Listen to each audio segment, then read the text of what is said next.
প্রধানমন্ত্রীর আগমন ঘিরে কিশোরগঞ্জ এখন প্রস্তুতির শেষ ধাপে। শহর থেকে উপজেলা সর্বত্রই চলছে সাজসজ্জা, নিরাপত্তা ব্যবস্থা ও কর্মসূচি বাস্তবায়নের প্রস্তুতি।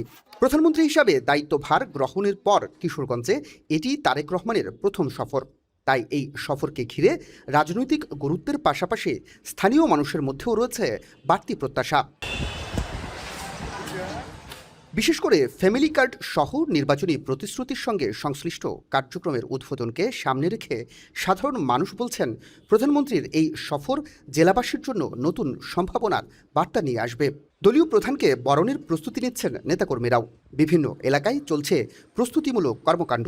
সাধারণ মানুষের মধ্যেও দেখা গেছে কৌতূহল ও উচ্ছ্বাস। বাংলাদেশের মাননীয় প্রধানমন্ত্রী জনাব তারেক রহমান কিশোরগঞ্জে এসে উদ্বোধন করছে, যেটি আমাদের কিশোরগঞ্জবাসীর জন্য অত্যন্ত আনন্দের, অত্যন্ত খুশির। আসলে আমরা কিশোরগঞ্জবাসী খুবই আনন্দিত এবং গর্বিত যে এই সরকার গঠনের পর 6 মাসের মাথায় মাননীয় প্রধানমন্ত্রী আমাদের কিশোরগঞ্জে আসতেছেন। অনেকগুলি প্রোগ্রাম বাংলাদেশের কোথাও আমি কখনো দেখি না এত প্রোগ্রাম করতে। ওনার কাছে আমাদের প্রত্যাশা থাকবে একটা সুস্থ ধারা রাজনীতি যেন কিশোরগঞ্জ সহ সারা বাংলাদেশের জন্য প্রবহমান হয়। রোববার সকাল 11টায় পাকুন্দিয়া উপজেলার মির্জাপুর চেয়ারম্যান বাড়িঘাট এলাকায় পুরাতন ব্রহ্মপুত্র নদে জাতীয় মৎস্য পক্ষ 2026 উপলক্ষে শুরু হবে প্রধানমন্ত্রীর দিনের কর্মসূচি।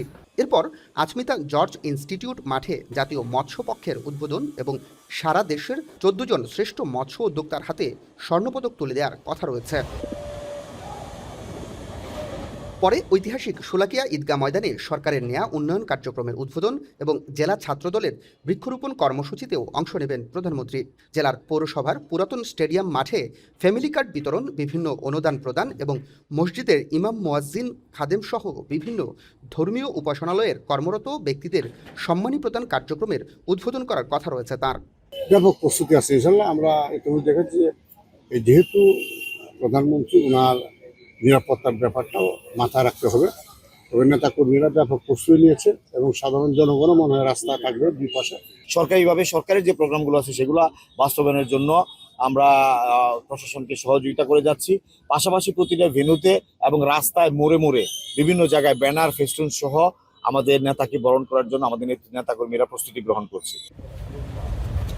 জেলাবাসীর অপেক্ষা প্রধানমন্ত্রীর এই সফর থেকে তাদের দীর্ঘদিনের প্রত্যাশা কতটা পূরণ হয়। মশুর কায়েস, এখন কিশোরগঞ্জ।